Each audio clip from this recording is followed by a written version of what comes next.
नमस्कार दोस्तों, आप सबों का मेरे चैनल जय श्री राम पर स्वागत है। जय श्री कृष्णा, राधे राधे। आप सभी को दिन शुभ और मंगलमय हो। आप सभी पर सूर्य भगवान की कृपा सदा सर्वदा बनी रहे।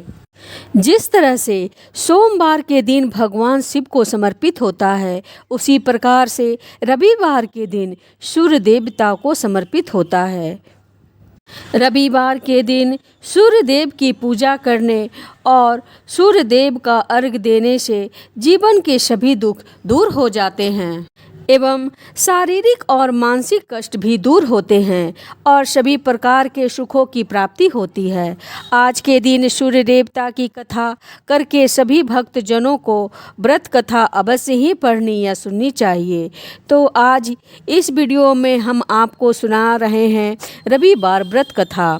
पौराणिक व्रत कथा के अनुसार प्राचीन काल में किसी नगर में एक बुढ़िया रहती थी। वह प्रत्येक रविवार को सुबह उठकर स्नान आदि से निर्मित होकर अपने आंगन को गोबर से लीप कर स्वच्छ रखती थी। फिर सूर्य देव की पूजा करके भोजन तैयार कर भगवान को भोग लगाकर ही स्वयं भोजन किया करती थी। भगवान सूर्य देव की कृपा से उसे किसी भी प्रकार का कोई कष्ट नहीं था। धीरे धीरे उसका घर धन धान्य से भर गया था। वह बुढ़िया को सुखी होते देखकर उसकी एक पड़ोसन उससे बुरी तरह जलने लगी। बुढ़िया ने कोई गाय तो पाल नहीं रखी थी, इसलिए रविवार के दिन घर लीपने के लिए वह अपनी पड़ोसन के आंगन में बंधी हुई गाय का गोबर लाया करती थी। पड़ोसन ने कुछ सोचकर एक दिन अपनी गाय को घर के अंदर बांध दिया। अगले दिन रविवार था और गोबर नहीं पाने के कारण उस दिन बुढ़िया ने सूर्य भगवान को भोग भी नहीं लगाया। जब भोग नहीं लगाया तो इस दिन उसने स्वयं भी भोजन नहीं किया। इस प्रकार सूर्यास्त होने पर वह बुढ़िया भूखी प्यासी ही सो गई।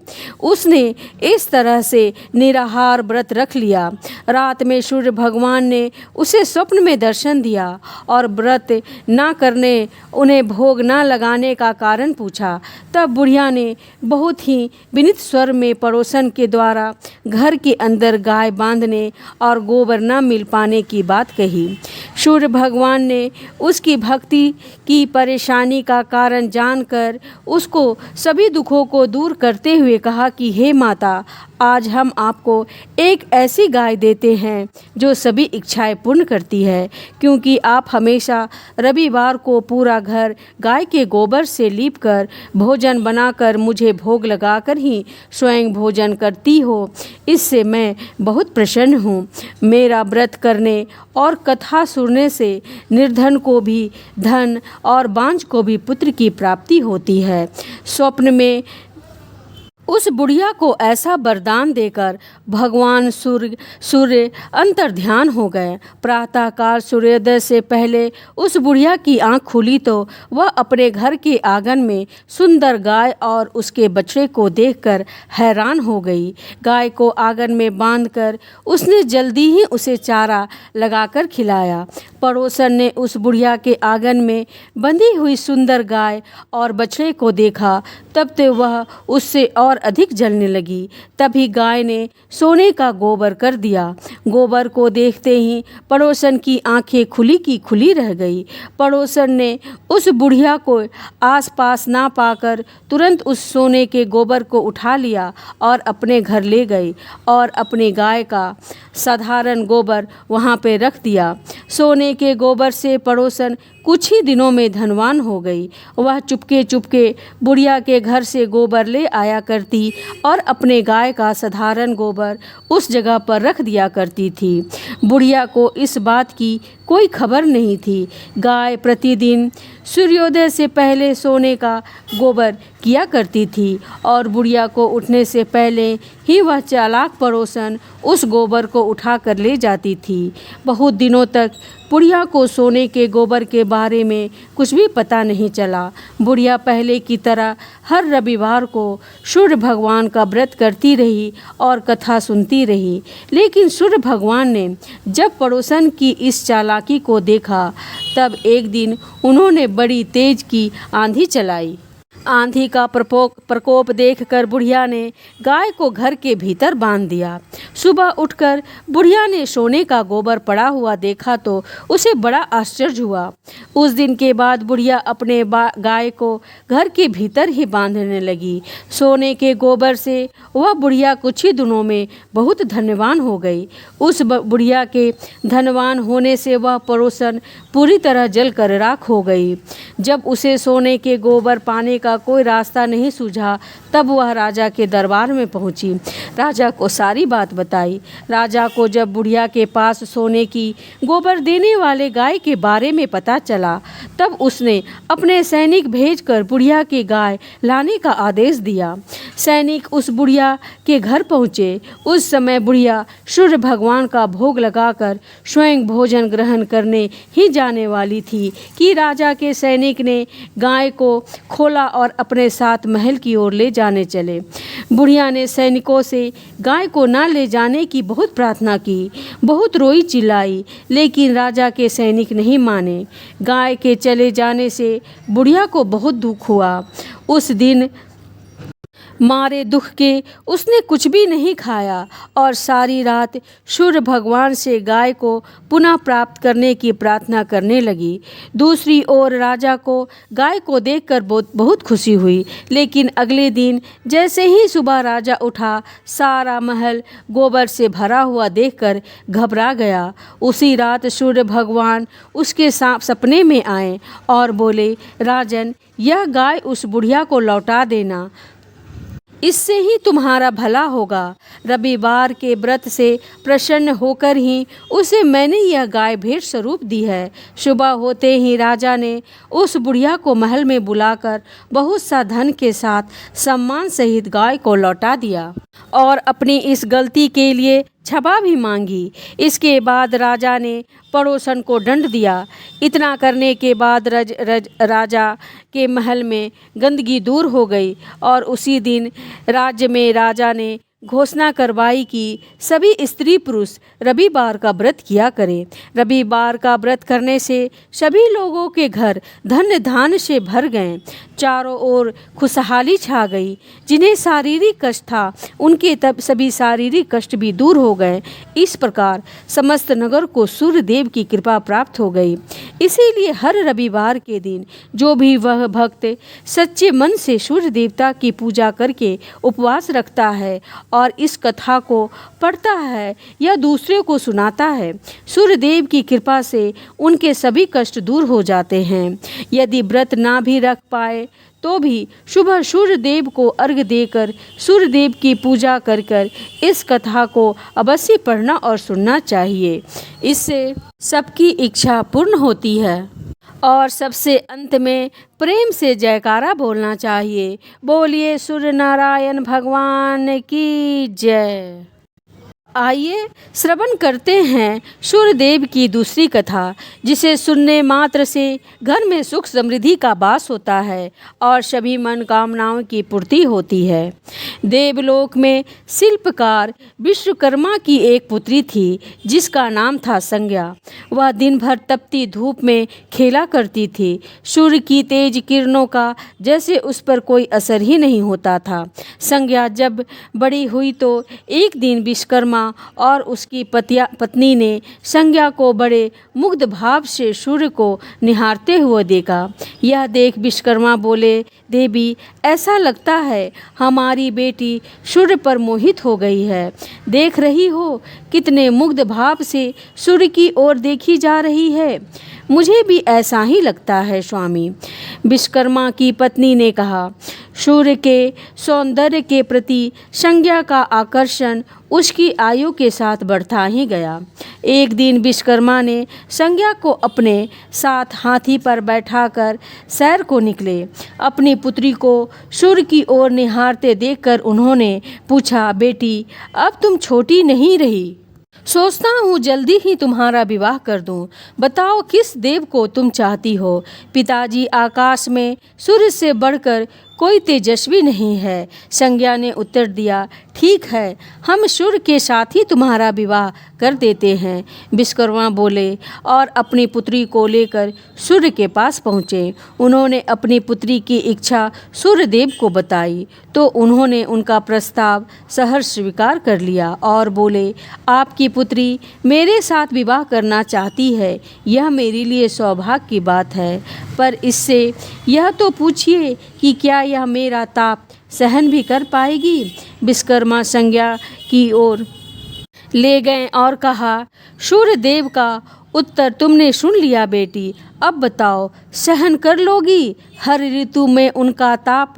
हाँ पिताजी, संज्ञा ने बड़े विश्वास के साथ कहा। कुछ ही दिन बाद संज्ञा का विवाह सूर्यदेव के साथ हो गया। संज्ञा सूर्य के साथ उनके लोक में चली गई।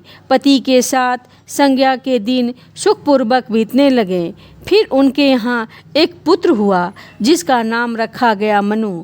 अनेक ऋषि मुनि बालक को आशीर्वाद देने आए। वह बालक ज्ञानियों में भी ज्ञानी होगा। ऋषियों ने भविष्यवाणी की, आशीर्वाद सच निकला।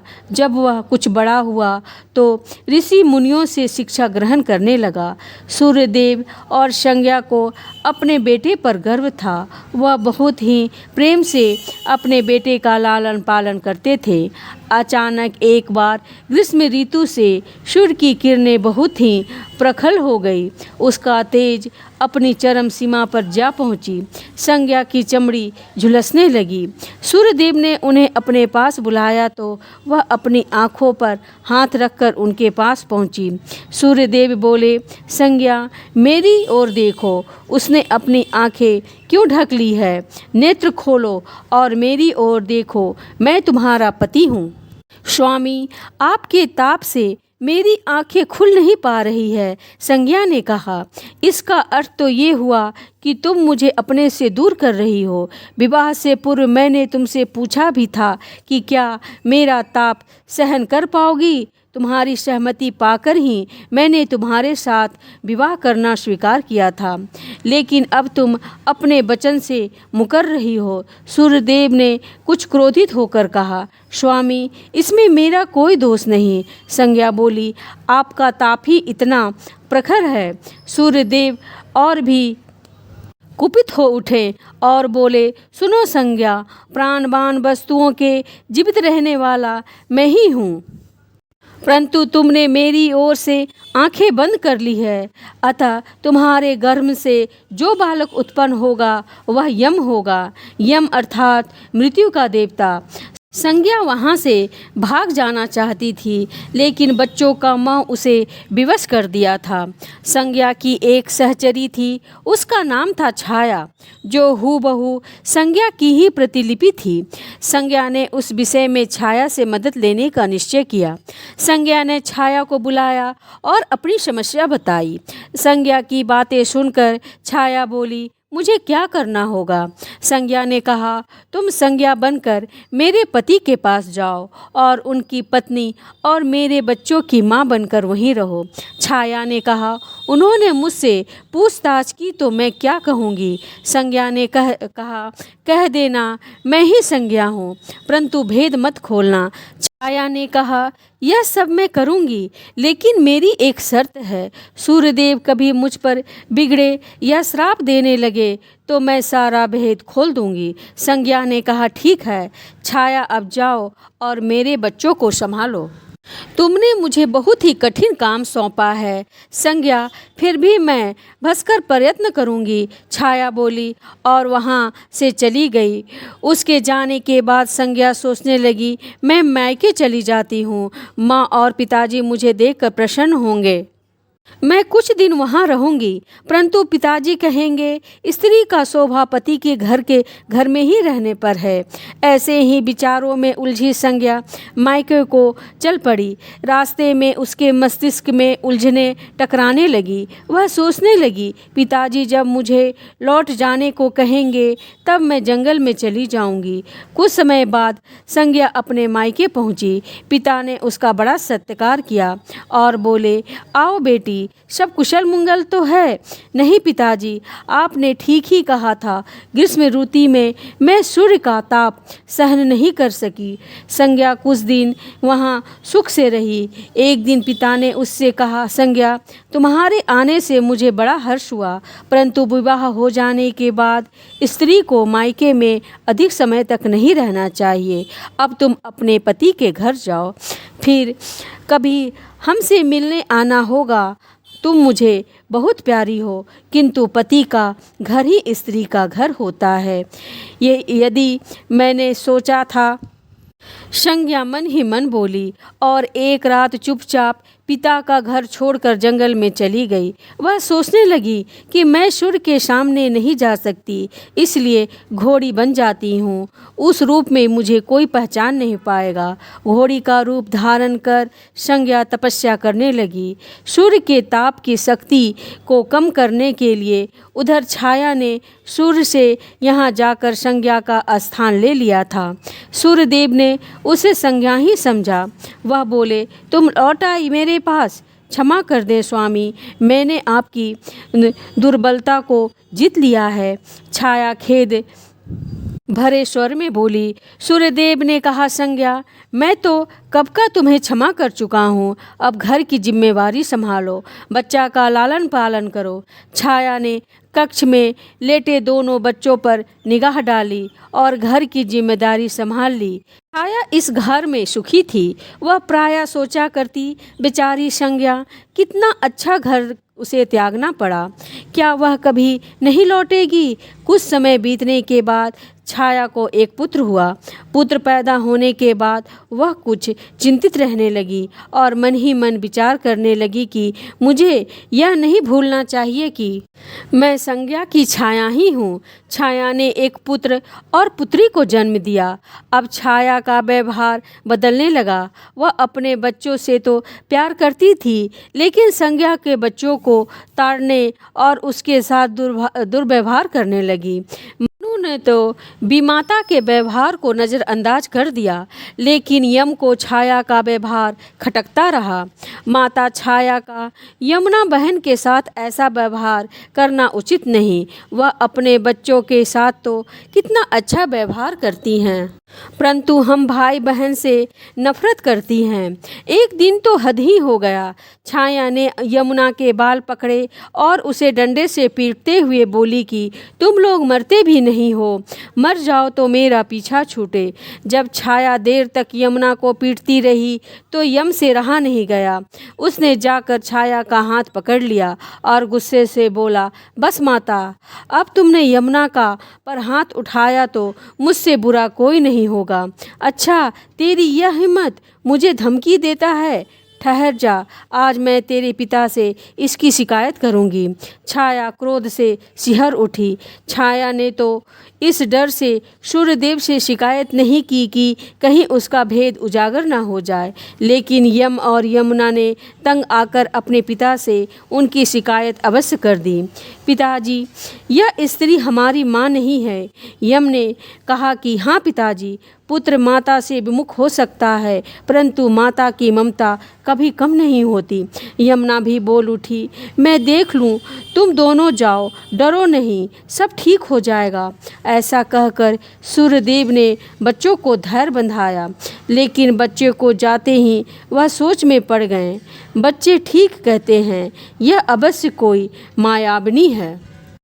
सूर्यदेव गुस्से में भरकर छाया के पास पहुँचे और उसके केस पकड़कर झकझोरते हुए बोले, सच बताओ, तुम कौन हो? अन्यथा मैं तुम्हें कठोर दंड दूंगा।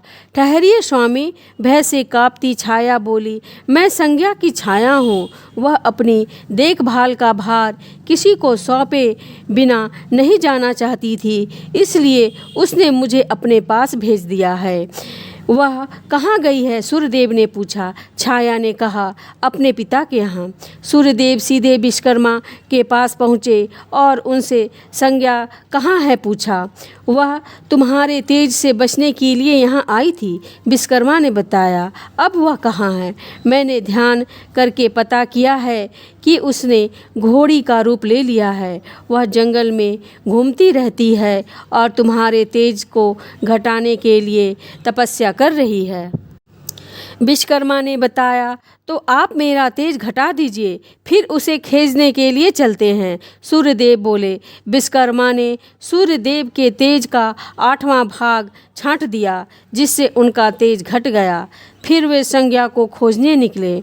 उन्होंने राहगीरों से पूछताछ की, तुमने इधर कोई घोड़ी देखी है? हाँ, एक विलक्षण घोड़ी को हमने नदी के पास विचलन करते देखा है, राहगीरों ने बताया।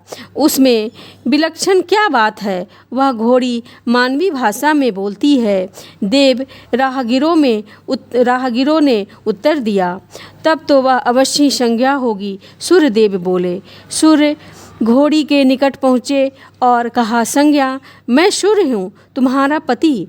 अब तुम यह घोड़ी का रूप त्याग दो।